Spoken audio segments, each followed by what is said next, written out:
George Strait is getting a very special award called the Kennedy Center Honors. This award is given to the best musicians in the United States. People call George the king of country music, so it makes sense he's getting this award. But in 2025, George is in the news for more than just winning another trophy to add to the hundreds he already has. He's been helping people who lost their homes in floods. He got into an argument with a famous person, and he almost died from a serious health problem. The king of country has been super busy. Let's talk about a list that came out on August 13th. The list came from the president's office. It had the names of actor Sylvester Stallone, Broadway star Michael Crawford, singer Gloria Gaynor, rock band Kiss, and country music legend George Strait. These people are being honored at the 48th Kennedy Center Honors in December 2025. All the people getting this honor have done amazing things and worked really hard to become important. Each one has won tons of awards in their career. George Strait is 73 years old now. He started making records in 1981. In just a few years, he had a dozen country songs that made it to number one. By 1998, he had more country music award nominations than anyone else ever. He kept making great songs. Soon, the Academy of Country Music named him Artist of the first 10 years of the 2000s. So fans aren't really surprised that the King of Country is still getting honored in 2025. George loves music more than anything. This guy showed the world what real country music sounds like. Just last year, he released his 31st album called Cowboys and Dreamers. He's over 70 years old now. Most cowboys his age are just relaxing on their ranches. But George is still living his dream. Even though he said he would stop touring everywhere more than 10 years ago, he still does shows sometimes. Fans are super happy when he does. Everyone knows George has done incredible things for music, but not many people know how kind and generous he is. If you know about the Hill Country flooding relief, you can see how hard George and Vaqueros Del Mar worked to raise money to help families. The team put together a special dinner and concert for donors called Straight to the Heart on July 27th. This benefit concert for Hill Country flood victims raised over $6 million. George was thankful for everyone's kindness, but he still asked everyone to pray that people's suffering would end quickly. Fans really appreciated that someone like George was using his fame to help others, instead of just making himself richer while other people were drowning in their troubles. But if you know George's story, you wouldn't be too surprised. He's the kind of person who does everything he can to help people. George was born in 1952 in the small town of Pearsall, Texas. His early life was nothing like the fame of being a music star. His dad, John Strait, taught math at a middle school. He also took care of acres of ranch land that had been in the family for a long time. George's parents split up when he was in elementary school. He and his brother Buddy were raised by their dad. From the time they were little, they helped with work on the ranch. The two boys spent lots of time on the ranch, learning the values of life in the rural West. Life on his family's ranch shaped who he became. When the sun came up, it meant doing chores before school. Being responsible wasn't something you could choose. It was just how life worked. It seemed like this would be George and his brother's way of life for many more years. But George was still in high school when he started getting more serious about music. The 1960s were a time when rock and roll was everywhere on the radio. Many of his classmates were into that sound. According to him, all he cared about back then was the Beatles. In his own words, the Beatles were big. I listened to them a lot, and that whole bunch of groups that were popular then. George later joined a rock band called the Stoics. They were a group that loved the Beatles. But it was a time of trying new things. George decided it was important to play in a few other rock bands during high school. The interesting thing was that he wasn't even into country music at this time. After high school, he went to Southwest Texas State University for a year. Then he married his high school sweetheart Norma in a secret wedding. After that, he joined the U.S. Army in 1971. George might have left his new wife to serve his country, but he could never give up music for anything.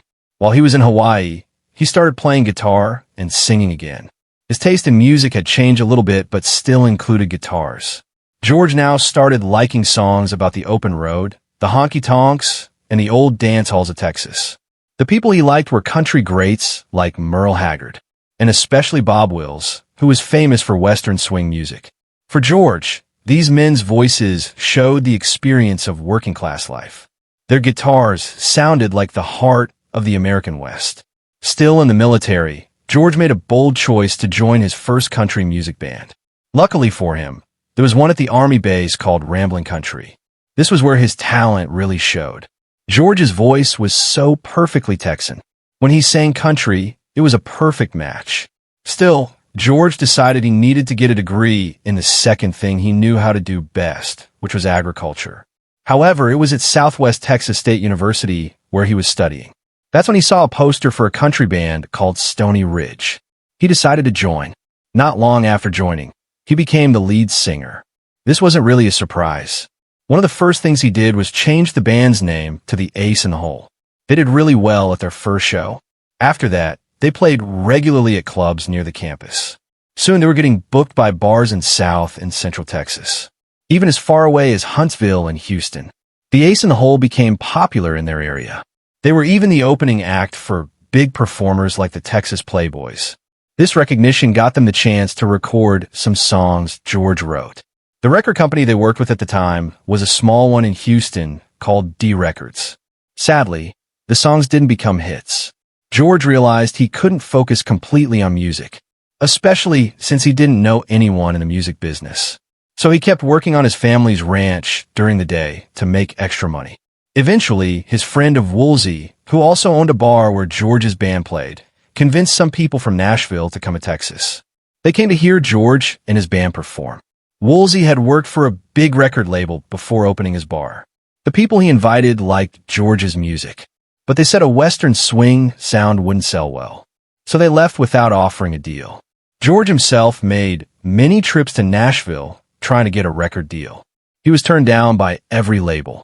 Just like those who had come to watch him, certain people in the business didn't believe his traditional style could compete with the pop country sound at the time. Even though Nashville was pushing for a more polished pop sound, George stayed true to the traditional roots of country music. He mixed the swing and dance music with ballads, creating his own unique sound. This refusal to follow trends made him different from almost everyone else.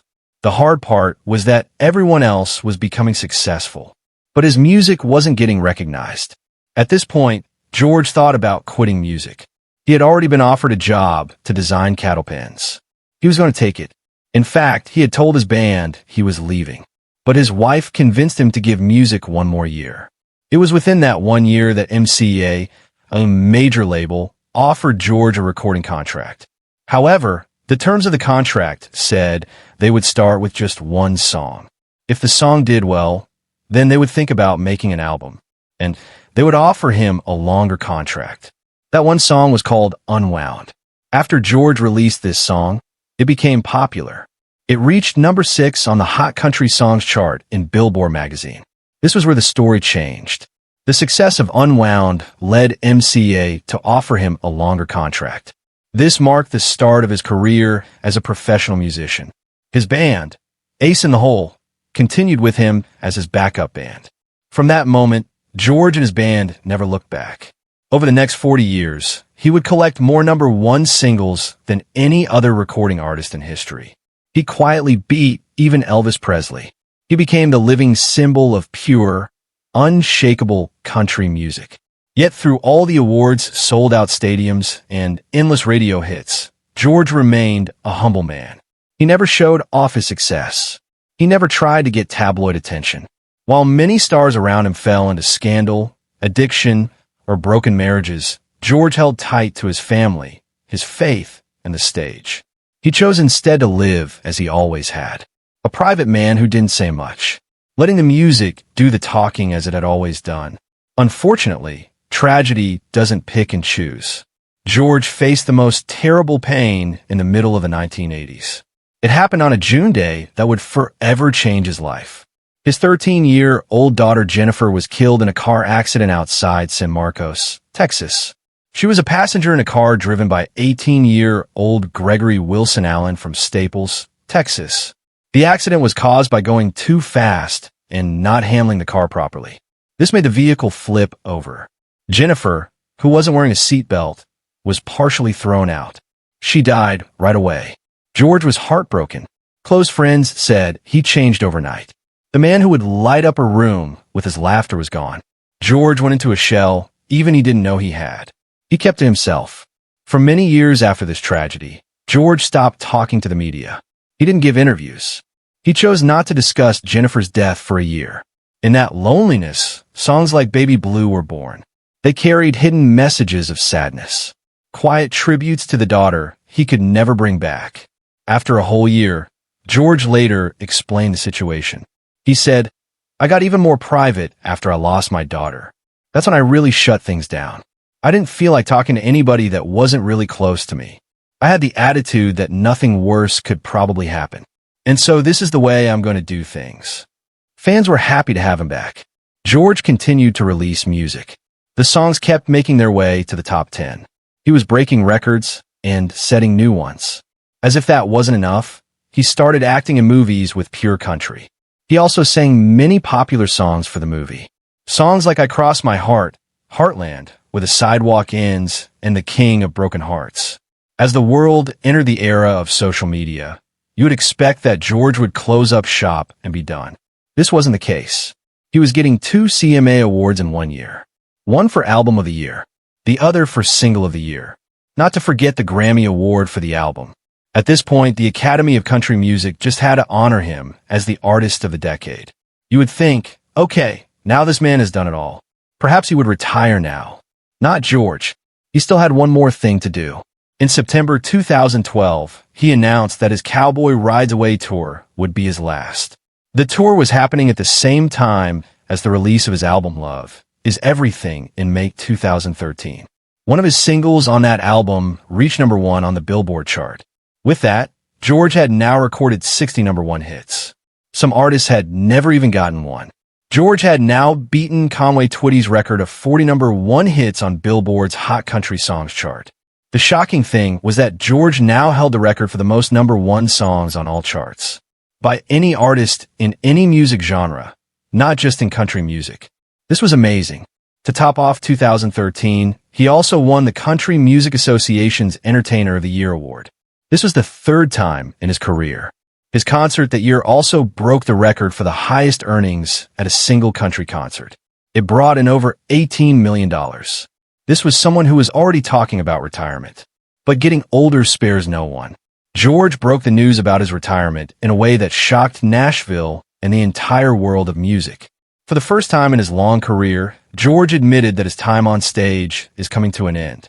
Not only because of his age, but because of serious health problems. He had kept these secret from the public. He explained that decades of touring, countless shows, long travel, and the heavy responsibility of living up to his enormous legacy had worn him down. His body, once strong and tireless, has begun to show its limits. For the first time in his life, he confessed that he can no longer ignore those limits. To many of his fans who saw him as unshakable and invincible, hearing this was heartbreaking. It showed that beneath the cowboy hat and the calm smile was a man who carried burdens like anyone else. Yet his announcement didn't stop with his health. He also revealed a truth he had carried quietly for nearly 40 years. The silence he chose after the death of his only daughter was not only born from grief, but also from guilt. He confessed that he had long believed he should have done more, been present more, and fought harder to protect her. It was a painful revelation, the reality of a father haunted by regret. What could fans do but comfort and applaud the man, the legend? Many wondered what was next for the cowboy. Was this going to be a complete retirement or not? Everyone knew he totally deserved it. He had grandchildren and his beloved ranch to fill his days. A number of fans didn't even realize that he spent a lot of time on his own ranch in South Texas. He rode horses, raised cattle, and competed in team roping at rodeos. His ranching and team roping were a big part of his life outside of music. He raised steers specifically for the George Strait team roping classic, a big team roping event he started with his brother Buddy over 20 years ago. It had been noted that the singer raised horses and cattle because he loved it, not to make money from it. So we all held our breath waiting for what George's decision would be. While people waited, fellow artists, producers, and people in the industry gave tributes. These showed how deeply George had shaped their careers. Garth Brooks admitted that without George holding firm to traditional country, there might never have been space for artists like him. Reba McEntire said that George was more than a peer. He was the compass that kept country music true even when the world around it changed. Younger stars from Luke Bryan to Casey Musgraves credited him with teaching them that being authentic was never something to give up. Even outside of country music, names like Bruce Springsteen and Billy Joel spoke up. They called George a rare artist who not only entertained, but also stood for something larger than music itself. With such a powerful influence, it was obvious to George that he couldn't just disappear like a magician does. Music needed him, so he made the decision to do a sort of semi-retirement. He would release music when he wanted to. Touring would only depend on what he felt like doing. Fans couldn't be more grateful. By 2024, George had released his 31st album. He went on to make history on June 15th of the same year. He had the most fans ever at a U.S. concert for a solo performance. George achieved this incredible feat at Kyle Field at Texas A&M University in College Station, Texas. There was a massive crowd of over 110,000 fans. You can't forget this man is 73 years old and still going strong. 2025 remains eventful for George thanks to his charity work and stadium shows with Chris Stapleton. George hasn't kept quiet about the happenings in the country. He's lending his voice and his incredible wealth of experience to as many who would listen. Other than that, George, or Grandpa as his grandkids call him, continues to build a strong bond with his family. He's showing the world that you can have a legendary career. A career filled with decades of chart-topping hits and honors that could fill a house. And you can have it all without losing yourself.